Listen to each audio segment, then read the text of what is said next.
салом алайкум дӯстои азиз, мо дарсҳои худро ёд гирифтани бо забони тоҷикӣ хонданро давом медиҳем. Мо аллакай бисёр ҳарфҳоро ёд гирифтем, фақат 2 дарси охирин монд. Имрӯз камтар ин ҳарфҳоро такрор мекунем ва 3 ҳарфи нав имрӯз ёд мегирем. Ин духтари ман Мӯъҷиза ки ин ҳарфҳои тоҷикиро хонданро ёд мегирад. Мӯъҷиза, ин ҳарф чӣ хел овоз мебарорад? А. Ин Б. Арра, барг, Т. дарахт, мошин, Н. нур, О. офтоб. Офарин. Р. Рӯй, И. изи пой, сар, калид, У. устувон, Н. лаб. Офарин.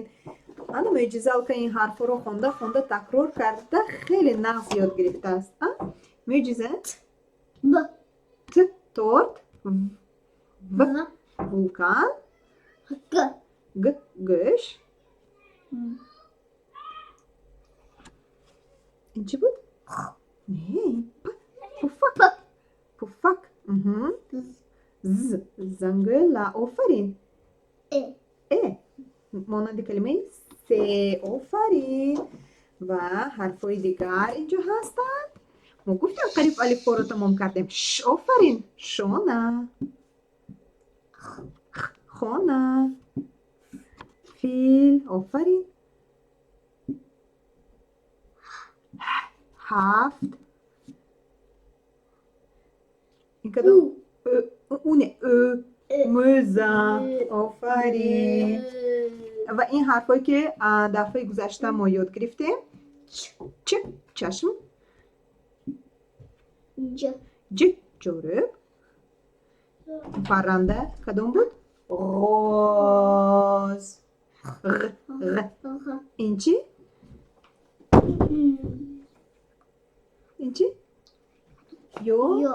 Ёзда. Офарин. Я. Ях. Ва ин дар калимаи инҷо ҳаст. Чой, нак. Ин Ой. Й. Ой. ой не й. Мо инро дафъаи гузашта будем. Ва акнун ҳарфҳое ки нав ёд мегирем. Имрӯза ҳарфе ки ёд мегирем ҳарфи ин овози қ. Садои қ метиҳад. Кани духтарам? Қ. Ина бин. Ин расми чие? Қулф. Дарба меандозем. Қулф барои қулф кардан. Ин расми чӣ? Ҳама бачаҳо нағз мебинад. Ба мазза. Қанд, ширин. Ва ин қасри ин расми чӣ? Унҷо подшоҳҳо зиндагӣ мекунад. Қаср. Ва ин қафас. дарунашо паррандаҳо мемонад. Қафас. Ин ҳарфи қ. дӯстони азиз, ва бо ин ҳарф мо якчанда калима мехонем ҳозир. Духтарам тайёрӣ? Кани? Қоқ. Ин оку. Қоқ. Қошуқ. Офарин. Қошуқ чист? Қошуқ чӣ? Бо он авқот мехӯрем.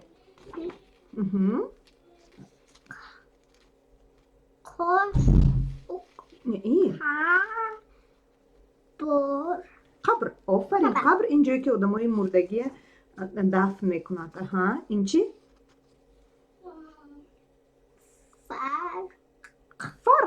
Фарқ мекунад. Агар дигар хел бошад фарқ мекунад. Ин чӣ?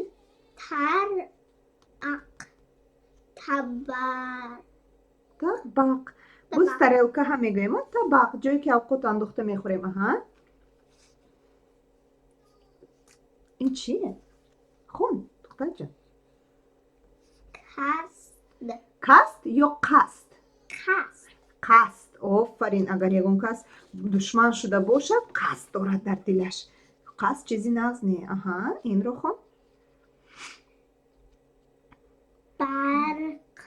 Барқ. Барқ чист? Вақте ки раъду барқ мешавад дар осмон мо мебинем. Ё ин ки бо ток мегӯем. ҷое ки мо барқ мегирем. Инро хонем. Нуқс. Офарин. Нуқс як камбудӣ. Aha. این چی؟ نق نو نو تو نق نطق. نطق سخنی که ما میگیم نطق است. aha. این چی؟ نق نو نه نو نقطه نقطه. ما نقطه چه میمونیم؟ نقطه چه میمونیم با قلم. این چی؟ قسم قسم. آفرین. این چی؟ کش قاش. قاش. انا قاش ها. ما با زبان تاجیکی ابر میگویم. ابر قش. قاش. آفرین. و این حرفی دویومی ما برای امروز. این حرف معجزه با کدام حرف مانند است؟ اگر این خطش گیریم ای مانند است. ای اگر خط نباشد ما ای میخونیم، اگر خط باشد ای میخونیم، دراز کرده میخونیم. ای مانند اینه. بین این چی است؟ این کرسی. کرسی نه کرسی. این چی؟ این چی؟ صد سب سبزی زی. این چی؟ زنک پیرکی بی بی. این چی؟ کشتی. ای دیدی ای ما کشتی نمیگیم، کشتی میگیم. این ای دراز. اکنون کمتر کنی خونیم چی خیلی میخونی؟ فرسی آفرین. فارسی.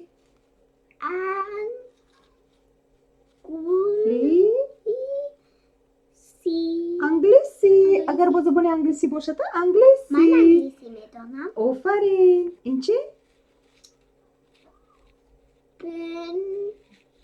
بی بی نی. آفرین.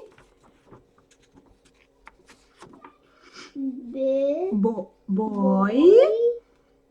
در این کدام حرف بود؟ بگ بای گاری بایگاری. انا این ای میشد. این ای بایگاری. اینش چی؟ بوی اینش چی؟ کلمه؟ این کدام؟ شی این ای شیرینی. امروز یاد گرفتیم قای چی. آفرین. قای چی یاد گرفتیم. اینو خون. آیب. آفرین. آیب نی. آفرین. لای لی. آفرین. این نام دختر لیلی. فونی. آفرین. اینو خون چی؟ سبزی. آفرین.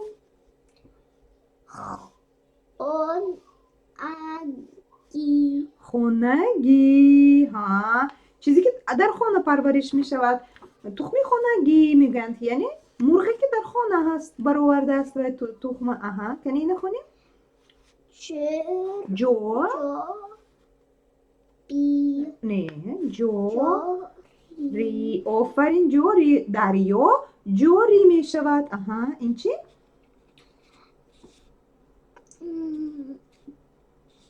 بی ای. آفرین. و کلمه آخرین با ای.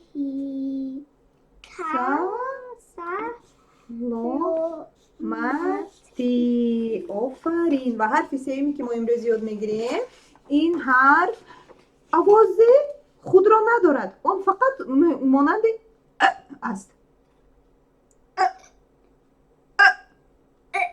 علامت سکته میگیم چون که وی آوازها را از یکدیگر جدا میکند. اینه بین مانند شم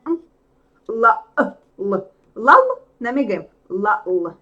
یا قلا نمیگیم قل. دیدی جدا کرد.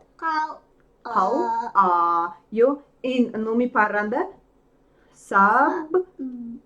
سا با ما سبا نمیگیم سا با دیدی و با این باز چند کلمه ها رو میخونیم. دوستان عزیز شما میتونید در اینجا ویدیو رو استاد کنید و با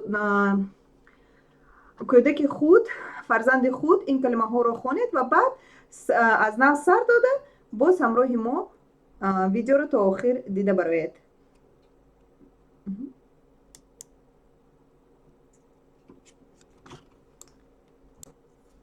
معجزه تیار هستی برای خوندن؟ جمعه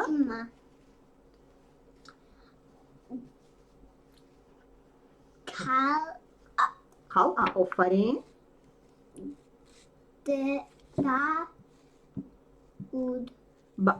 بعد نه بعد آفرین آفرین شعر شعر نه شعر آفرین یور آفرین معجزه آفرین فعل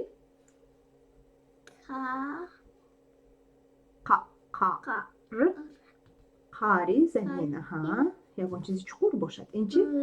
ر یو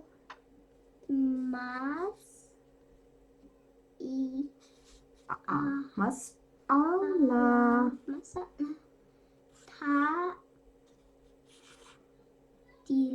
تعطیل میدونی تعطیل چی؟ این وقتی که بچه ها در وقتی از مکتب کم یک چند روز تعطیل میکند، خانه میسته، درس نمیرد، مکتب نمیرد. به فکرم همه تعطیل را ناز میبیند، دوست دارد. دوستان عزیز رحمت که شما بازم یک درس همراه ما بودید و با درس آخرین ما هم شریک شوید و با همین شما پور الفبای تاجیکی را یاد میگیرید. خیر تا دیدن.